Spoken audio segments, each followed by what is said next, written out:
Hero అప్పుడే లేత వయసులో నమలనాడుతూ 19 ఏళ్ళు వచ్చుంటాయి. అలాంటోడికి ఇంటికెళ్తే ఒక అందమైన అమ్మాయి ఇంటి పని మనిషిగా చేస్తూ ఉంటే బాబు అసలిక ఆపుకోలేక పాపని తట్టేద్దాం అని ఫీల్ అవుతూ ఉంటే ఆంటీ ఏమో దగ్గరికి రానీదు. కానీ యవ్వనంలో ఆరాటం మామూలుగా ఉండదుగా. బాబు అసలు ఆంటీయే కావాలి. పొద్దున్న లేచిన దగ్గర నుంచి రాత్రిలాగా అదే పనిక. ఇక కుర్రోడు ఆవేశాన్ని చూసిన ఆంటీకి కూడా ఊపొచ్చేసి తర్వాత ఏం జరిగిందో తెలుసుకోవడానికి ఈ వీడియో లైక్ చేసి వెంటనే మన ఛానల్ సబ్స్క్రైబ్ చేసుకోండి. మూవీ ఓపెనింగ్ లోనే మన హీరో జాక్ ని చూపిస్తూ ఉంటారు. అతను యుఎస్ నుంచి తన తండ్రి దగ్గరికి వస్తున్నాడు. తన తల్లి చనిపోయిన దగ్గర నుంచి మనోడు తన ఫ్యామిలీకి దూరంగానే ఉంటున్నాడు. ఎందుకంటే వాళ్ళ నాన్న రెండో పెళ్లి చేసుకున్నాడని. ఇక కోపంతోనే వాళ్ళ నాన్న దగ్గరికి వచ్చిన హీరో గాడు ఇంటి బయట కారు దిగి లోపలికి వెళ్ళంగానే వాళ్ళ నాన్న ఆనందం ఎరా కొడక ఏం సంగతి అని అడిగితే ఎవరు నీ కొడుకు నేను ఎందుకు కొడుకోవాలి కానీ మనోడు గట్టిగా క్లాస్ పీకేస్తాడు వాళ్ళ నాన్న డేవిడ్. కానీ ఇక్కడ వాళ్ళ నాన్న మాత్రం ఆనందంతో కొడక అని పిలుస్తుంటే ఇంకోసారి పిలిస్తే ఇక్కడి నుంచి వెళ్ళిపోతా అని చెప్పి సీరియస్ గా ఇంట్లోకి వెళ్ళిపోతాడు. ఇక బాబు ఆవేశంలో ఆనందాన్ని కోల్పోయేది ఆస్వాదిస్తూ ఉంటే కిటికీలోంచి ఆనందాన్ని ఆవేశంగా మార్చుకునే ఒక దృశ్యం కనపడుతుంది. అంతే ఆ దృశ్యాన్ని వెంటపడుతూ ఆవేశాన్ని పోరాటంగా మార్చడానికి పొదల్లోకి దూరితే ఒక అందమైన ఆంటీ బట్టలారేస్తూ ఉంటుంది. బా ఏముంది సూర్యుడి కన్నా తగదగా మెరిసిపోతుందని మనోడు కళ్ళరకుండా కార్ చేసుకుంటూ చూస్తూ ఉంటే ఆ పొదల వెనకాలించి తండ్రి కూడా వస్తాడు. నానా ఈ పొదల్లో పత్తి వ్యాపారం చేసే ఆంటీ పేరు మారియా, మన ఇంటి పని మంచి మారియా పాప ఎట్రా ఇదిగో నా కొడుకు ఈయన జాగ్రత్తగా చూసుకొని డేవిడ్ అక్కడి నుంచి వెళ్ళిపోతాడు. అయితే ఈ మారియా పాప కొద్ది షాక్ అవుతుంది. ఇదేంటి ఇంత పెద్ద కొడుకు ఎక్కడి నుంచి వచ్చాడని. బాబు నీ తల్లి ఎవరు అని అడిగితే మనోడికి ఎక్కడో ఖాళీ ముఖం మీదే మారియాతో మాట్లాడుకుని వెళ్ళిపోతాడు. అరే పాపం బుడ్డోడు బాధపడిపోయాడు. వీడికి ఎలానే సరే సన్నగా సారీ చెప్పాలని మెత్తని మాటలతో ఏంటి నీ ప్రాబ్లం జాక్ నాకు చెప్పుకో నేను తీరుస్తా అనగానే వీడు ఐఎమ్ ది ఫైర్ అన్నట్టు గట్టిగా అరుస్తూ నీకు మా నాన్న మా అమ్మ గురించి తప్ప వేరే ఆడవాళ్ళ గురించి చెప్పుంటాడు చీ నీతో మాట్లాడటం వేస్ట్ అని చెప్పి సంకలో కెమెరా వేసుకొని బయటికి వెళ్తాడు. అలా అడవిలో అందాన్ని ఫోటోలు తీస్తూ ఉంటే ఎదురుగా ఒక అందమైన అమ్మాయి వస్తుంది. మరి పాప అసలు రాగానే బాబుని చూసి ఒక నవ్వు నవ్వి అక్కడి నుంచి వెళ్ళిపోతుంది. బాబు అసలు పట్టించుకోకుండా ఇంటికి వచ్చి కూర్చుంటాడు. మారియా బాబు నా వర్క్ అయిపోయింది ఇంటికి వెళ్ళిపోతున్నా అంటే పొద్దున్న జరిగిన దానికి గట్టిగా సారీ చిన్నతో మెత్తగా మాట్లాడచ్చుగా అనగానే ఏంటి బాబు ఏంటి నీ ప్రాబ్లం తొడమి చేయంగానే మనోడిక బాబు బాధపడుతూ తన స్టోరీని స్టార్ట్ చేస్తాడు. చిన్నప్పుడు బాబు పుట్టంగానే తన తల్లి చనిపోయిందంట. దాంతో మనోడు వేరే అమ్మాయిని పెళ్లి చేసి అరే క్వశ్చన్ మార్క్ తో మీ నాన్నకి డివోర్స్ అయిపోయింది కదా మీ అమ్మాయి నుంచి వచ్చిందిరా అంటే అవును మా అమ్మ ఫస్ట్ ది డైవర్స్ ఇచ్చిన అమ్మాయి రెండోది మా నాన్నకు అమ్మాయిలంటే బాగా ఇష్టం అందుకే ఇట్లా మారుస్తూ ఉంటాడని చెప్తాడు. అంత పని చేశాడా అమ్మా అనుకుంటే అక్కడి నుంచి వెళ్ళిపోతుంది ఈ మారియా పాప.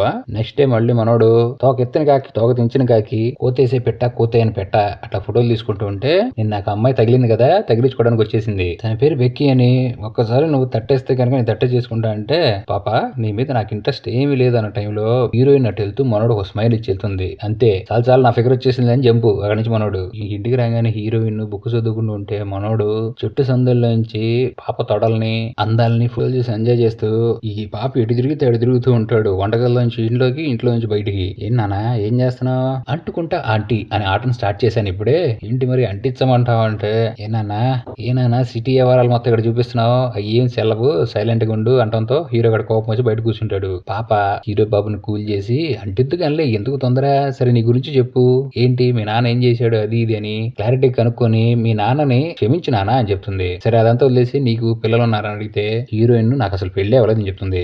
ఇక అప్పటి నుంచి హీరో బాబు హీరోయిన్ గట్టిగా కలవాలని కోరుకుంటున్నాడు. ఇక అదే ఆనందంతో రోజు మాటలు కలుపుతూ మనోడికి ఏదో చిన్న విషయంలో గొడవ వచ్చి ఏంటి నీకు అసలు నిజంగానే పెళ్లి అవ్వలేదా ఇంత అందంగా ఉన్నావు నేను ఎవరు తట్టలేదని అడిగితే బాత్తో హీరోయిన్ మొత్తం చెప్పేసుకుంటుంది. చిన్న వయసులోనే తన లవ్ లో పడిపోయి వాడు ప్రెగ్నెంట్ చేశాడు. తను ప్రెగ్నెంట్ అయ్యానని చెప్తే వాడు అక్కడి నుంచి పరారైపోయాడు. ఇక ఆ చిన్న వయసు కావడంతో చుట్టుపక్కల వాళ్ళందరికీ తెలిసి ఇక వాళ్ళందరూ హీరోయిన్ వింతగా చూడటం వాళ్ళ ఇంట్లో వాళ్ళు కూడా తెలియటంతో వాడు పరుగు పోయి హీరోయిన్ కి ఎప్పుడైతే ఆ పిల్లోడు పుట్టాడో వాళ్ళ ఇంట్లో వాళ్ళు ఎవరికో దత్తకిచ్చేశారు. అంతే ఆ బాత్ తో ఇంకా హీరోయిన్ ఇంటికి వెళ్ళటం మానేసింది అని బాత్ తో చెప్తూ నీ బాధ నా బాధ ఒకటే ఆ రెండు బాధలు కలితే ఇంకేదో బాధ ఇద్ది అని దగ్గరికి వెళ్ళే లోపు ఆటలో అరటిపండులాగే డేవిడ్ వచ్చేస్తాడు. నేను అర్జెంట్ గా ప్యారిస్ వెళ్ళిపోతున్నాను అరే కొడగా వచ్చిన తర్వాత మన ఇద్దరం ఫుల్ గా ఎంజాయ్ చేద్దాం అంటే ఏం అవసరం లేదులే నా ఎంజాయ్ నేను చేసుకుంటాను నాకు అలవాటు అయిపోయిందని సీరియస్ గా వెళ్ళిపోతాడు. ఆ రోజు నైట్ మళ్ళీ హీరోయిన్ బాబా పాతవన్నీ మర్చిపోవాలి కొత్త లైఫ్ స్టార్ట్ చేయాలి మీ నాన్న క్షమించేసి ఎందుకు అంత బాధపడుతున్నావు అంటే మా అమ్మ చనిపోతే ఏ మాత్రం ఆలోచించుకుని రెండో పెళ్లి చేసుకున్నాడు ఎలా క్షమిస్తానని అడుగుతాడు. హీరోయిన్ అంటుంది సరే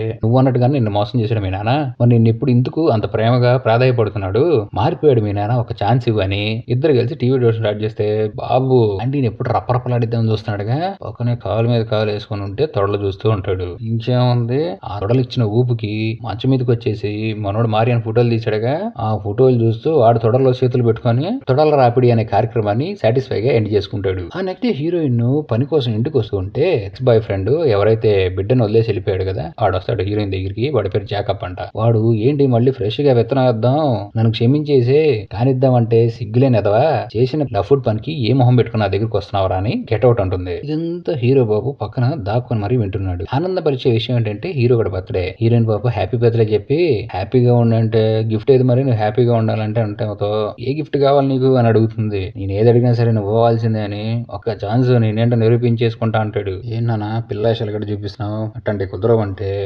లేదు ఒక్కసారి నీ చేతులు పెట్టు నవ్వుతూ కమాన్ గొసగొస అంటే గసగసలాడిచ్చే దెబ్బ ఒకటి వేసిద్ది. ఇంకోసారి ఇట్లాంటి పిచ్చి వ్యవహారాలు చేస్తే మర్యాదగా ఉండదని. అప్పుడే ఇంటి బిల్లు మోగుతుంది. డోర్ తీసి చూడంగానే ఆల్రెడీ బాబు కోసం పొదలో పత్తి వ్యాపారం చేద్దాం రెడీగా ఒక అమ్మాయి తిరుగుతుంది కదా, ఆ పాప వచ్చేసింది. ఇక ఆ పాపను చూడటంతో ఆ పాపను తీసుకుని మనోడు బయటకు వెళ్ళిపోతాడు. ఇక ఈ పాపతో మాట్లాడుతున్నప్పుడు ఈ రోజు నా బర్త్డే, చెప్పు పాప ఏంటి నీ బాధ అంటే, నేను ఎప్పటి నుంచో ఫాలో చేస్తున్నాను, నువ్వు ఒక్క ఛాన్స్ ఇవ్వు నాకు, పొదల్లో పోటు కూడా టైటిల్ ఇచ్చేస్తా, నీకు పిచ్చెక్కిచ్చేస్తా అంటంతో ఈడే ఒకళ్ళు పిచ్చెక్కిద్దాం అనుకుంటే ఈడు ఇంకా పిచ్చెక్కిద్దాం అనుకుంటుంది. ఇట్లాంటి కాదులేమ్మా, ఈ రోజు నా బర్త్డే, కొద్దిగా నేను ప్రశాంతంగా బతని అంటే అవునా అని ముద్దులు పెట్టేసి ఇంట్లో ఎవరు లేరు మా ఇంట్లో, నువ్వు వచ్చేసి ఇంకెందుకు అసలు నీ బర్త్డే గిఫ్ట్ మర్చిపోలేనట్టు ఇచ్చేస్తా అంటుంది. నేను ఒక అమ్మాయిని బాగా సిన్సియర్ గా ప్రేమిస్తున్నా అని చెప్పి మనోడు అక్కడి నుంచి వచ్చేస్తాడు. అక్కడి నుంచి ఇంటికి వస్తే ఇక్కడ హీరోయిన్ పాప తెగ ఏడుస్తూ ఉంటుంది. ఎందుకు ఏడుస్తున్నావు, నేనంటే ఇష్టం లేనప్పుడు నన్ను కొట్టి నువ్వు అసలు ఎందుకు బాధపడుతున్నావు అని అడిగితే హీరోయిన్ దగ్గర సమాధానం లేదు. ఇంకేముంది, గ్రీన్ సిగ్నల్ వచ్చేసింది అంతే. సోఫాకు లేదు సందు, నువ్వు నాకు చేయి కనువింది అనే కార్యక్రమాన్ని కపా సోఫా పగిలిపోయేలాగా చేసిన తర్వాత హీరోయిన్ పాప మళ్ళీ దిగుతూ, నానా నువ్వు మీ నాన్నని క్షమించేసి శాంతంగా మాట్లాడరా అని హీరోకి చెప్తే సర్లే అంటాడు.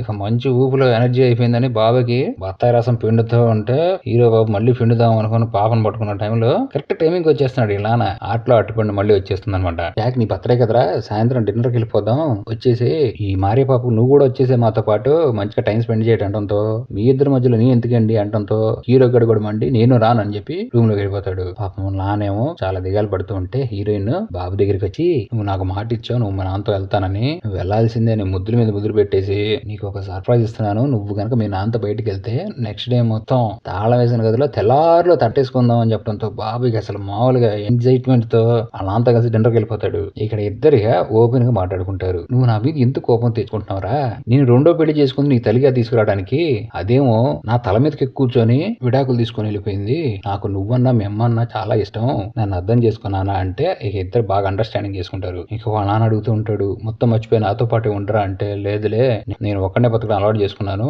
నేను మళ్ళీ నా ప్లేస్ కి వెళ్ళిపోతాను అని చెప్తాడు. అలా చెప్పి నిద్రపోయి పొద్దునే లేవగానే మనోడు పాప మాటిచ్చిందిగా ఈ మాట కోసం తహతహలాడుతూ వెయిట్ చేస్తూ ఉంటే పాప వచ్చేస్తుంది. ఏంటి మీ నాన్నతో మొత్తం సెట్ అయిపోయిందంటే, ఎవరు మొత్తం సెట్ చేశాను, ఇక మన ఇద్దరిదే సెట్ అవ్వాల్సింది, నువ్వు మాట ఇచ్చావు తెలారులు అని, అంతేకాదు నేను ఇక్కడి నుంచి వెళ్ళిపోతున్నాను. తుప్పల్లో తహతహలు తీర్చుకునే కార్యక్రమాన్ని చెట్టు ముందు చెట్టు వెనక చెట్టు కింద అనే కార్యక్రమాన్ని గట్టిగా కానీ చేసుకుంటారు. అలా మాట్లాడుకున్న తర్వాత హీరోయిన్ ఇంటికి తీసుకొస్తుంది. అప్పుడు చెప్తుంది తను తన కొడుకుని ఎవరు ఇచ్చేసారు కదా, ఆ కొడుకు కోసం వెళ్తే వాడు కొన్ని రోజుల క్రితం పాపం యాక్సిడెంట్ చనిపోయాడంట, నాకు పిల్లలు కావాలి ప్లీజ్ అని చెప్పి ఈసారి గట్టిగా దట్టి చేసుకుంటుంది. ఇక ఆనందంలో నెక్స్ట్ డే కూడా వచ్చేస్తుంది.